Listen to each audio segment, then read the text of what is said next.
Isang magandang araw po sa ating mga kababayan. Kumusta na po bansang Pilipinas? Sana okay lang kayo ngayon. Ano man ang inyong ginagawa sa mga oras na ito, samahan niyo po muli ang inyong lingkod, Jet Claveria, para po naman sa pagtalakay ng mga ilang issue na napapanahon dito sa ating lipunan. So, kumusta na po? Uy, alam niyo, natutuwa tayo. No? Salamat nga pala dun sa mga nanonood sa ating mga videos at natutuwa naman tayo dahil sa ang alam natin ay may mga tumatangkilik sa atin ngayon.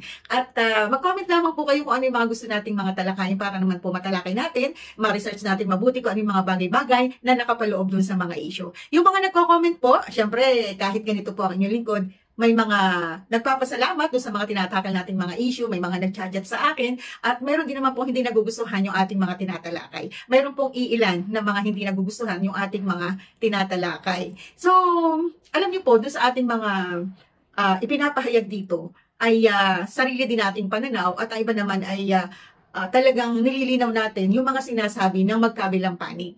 So, doon sa tinakal natin nung nakaraan, no, medyo napasagingan natin ng konti yung tungkol ba sa pag-aalis ng 75 na mga security ni Vice President Inday Sara. So, meron dito akong babasahin sa inyo ng mga nabalita tungkol naman dito sa yung pag-aalis sa security kay Inday Sara. Ang nakalagay dito, galing to sa isang balita no, sa Filipino Star, ay dapat daw sa pagkain na lang ng mga Pinoy napunta yung ginastos ng gobyerno para sa security detail ni Vice President Sara Duterte. Babasahin po muna natin itong balita, then saka po tayo magkakaroon dito ng pananaw at himay-himay natin. Ito po yung pahayag at panghihinayang daw nito si Presidential Advisor on Poverty Alleviation o PAPA, Secretary Atty. Larry Gadon. Dahil sa mistulang nakakagimbal daw yung 500 milyon na pondo doon ay ginastos lamang sa 433 na security details. So, gastos sa security ni VP Sara dapat daw sa pagkain na lang ng mga Pinoy. O, di ba? Sabi nila, dapat daw sa pagkain ng mga Pinoy. Anong mayroong kaisipan itong sa Secretary Larry Gadon, si Atty. Gadon? Siyempre, attorney siya. Alam niya yung kanyang ginagawa. Pero alam kaya ni attorney na mandated para sa isang vice president na bigyan na security. Ang nakaalat sa sa OBP ay magkaroon sila ng security para naman pangalagaan ang kaligtasan ng ating Vice Presidente na isang babae. So sa pangyayaring ito, nakialam ba ang Gabriel? Si Vice President ay babae. Di ba ang Gabriel lalaban nila kung ano ang karapatan ng isang babae na binubuli, na binabastos? Saan ka naman nakakita na Vice Presidente ng bansa binawasan ng kanilang ng security? 31 yung itinera.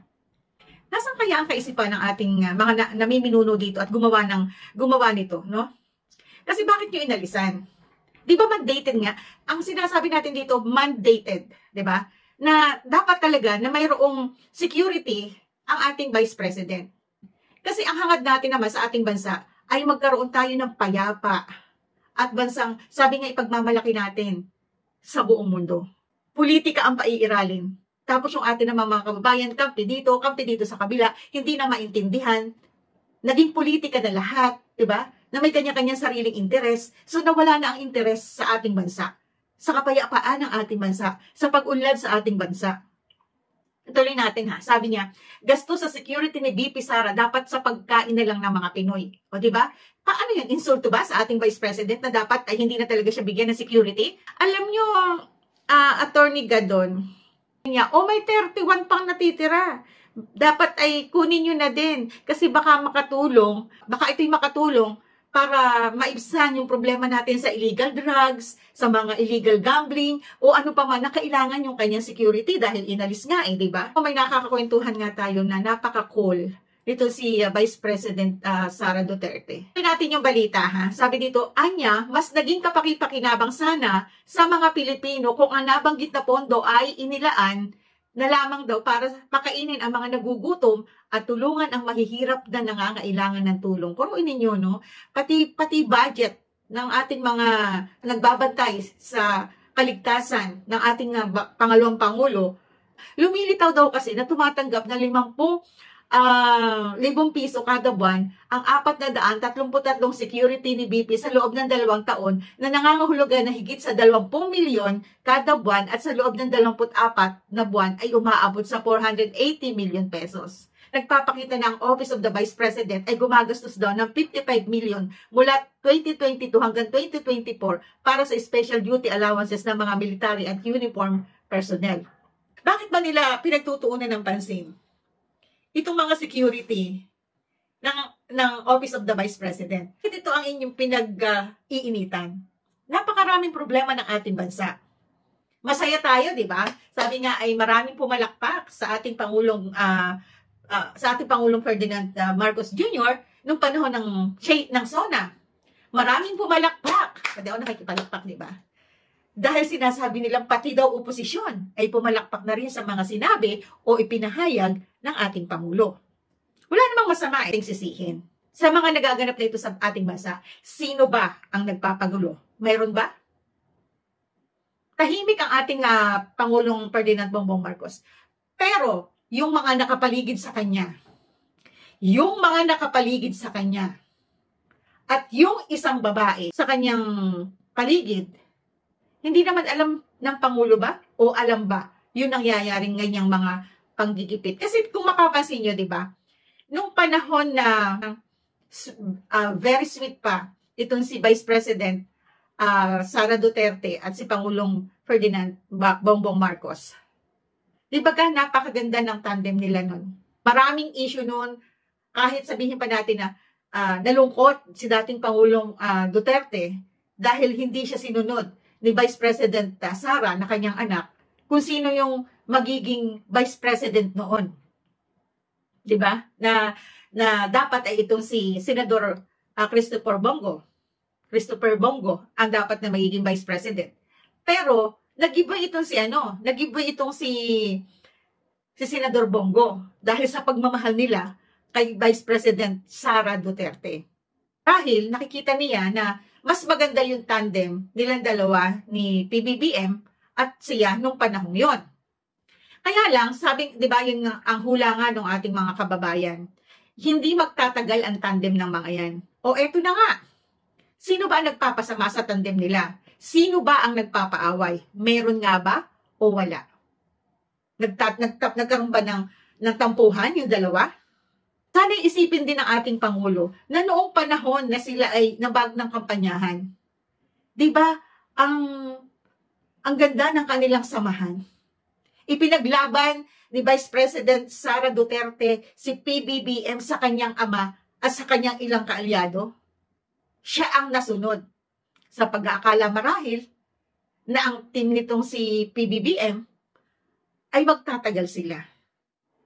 Dahil sa mga nakakausap natin, oo nga nakakapagpa-picture tayo kay PBBM, kay Inday Sara, pero hindi naman tayo kilala ng personal ng mga yan.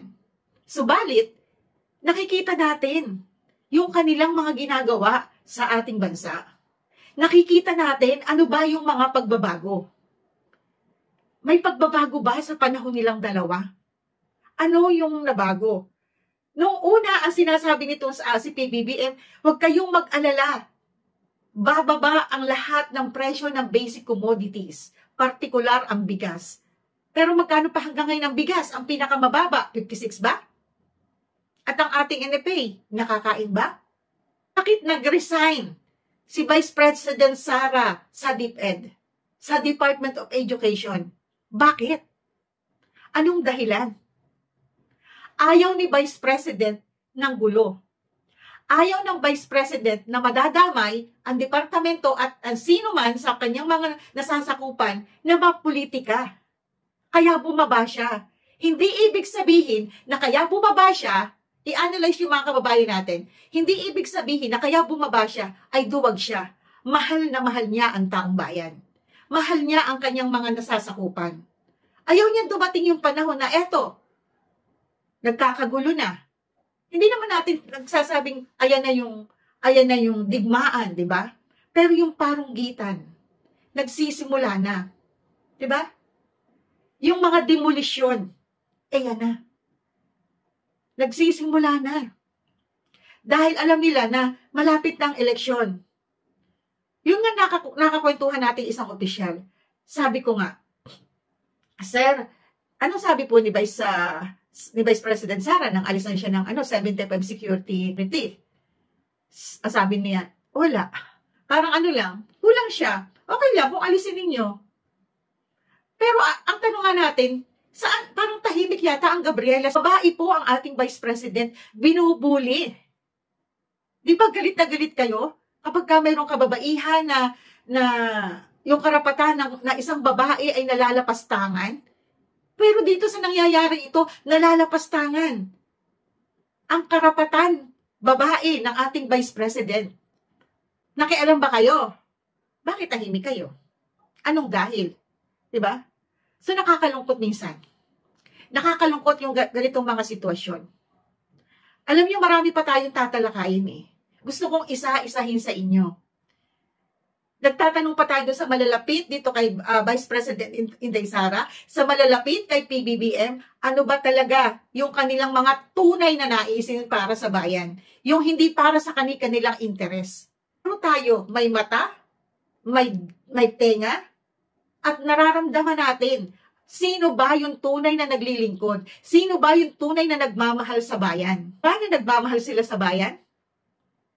Sana'y maging mapangmasid tayo mga kababayan. Hindi yung kapag may narinig tayo isang salita dito sa kabila. Naku, ganyan talaga si Vice President. Dapat talaga, napakatapang niyan. Pero tingnan niyo, saan niya ginagamit yung katapangan? Sino ang nagbibinipisyo ng kanyang ginagawang katapangan? Sarili ba niya? Alam mo, kung inyong iisipin, babae siya, pero tingnan mo yung kanyang paninindigan. Ang paninindigan niya ay paninindigan ng isang tunay na lalaki. Pero ang lalaki, bakla ba? Ang paninindigan ng lalaki sumasang-ayon doon sa paninindigan ng kanyang babae. Tama o mali? Binabati ko nila si Senador Bato dahil alam natin, nagkaroon na ng pagharap sa Senado at na humihiling na sana daw ibalik na itong 75 na mga securities ni BP. Pero abangan pa rin natin yan. Hindi muna ako magkokomento doon sa ginawang mga pag-uusap na yan sa Senado. Pero ang atin lang dito masasabi, sana po doon lang tayo sa totoo. Sana po doon lang po tayo ang makikinabang ay ang taong bayan. Hindi po ang ating pansarili lamang. Maraming salamat mga kaibigan sa inyong mga ginawang pakikinig at sana po ay kung kayo may mga gustong talakayan tayo, andyan lang po sa comment section, i-comment nyo lang po kung ano po ang mga kulang sa ating mga tinatalakay. Itama nyo po kung ako'y mali doon sa aking mga sinasabi para naman po maging maganda yung ating paghahayag sa ating mga kababayan ng tunay na nagaganap sa ating bansa. Tulungan din po niyo ako na magbigay kayo ng mga impormasyon at atin itong hihimay-himayin, atin po itong susuriin mga issue. So marami pong salamat mga kababayan. Hanggang sa muli, ito po ang inyong lingkod, si Jet Claveria, kapwa nyo, Pilipino.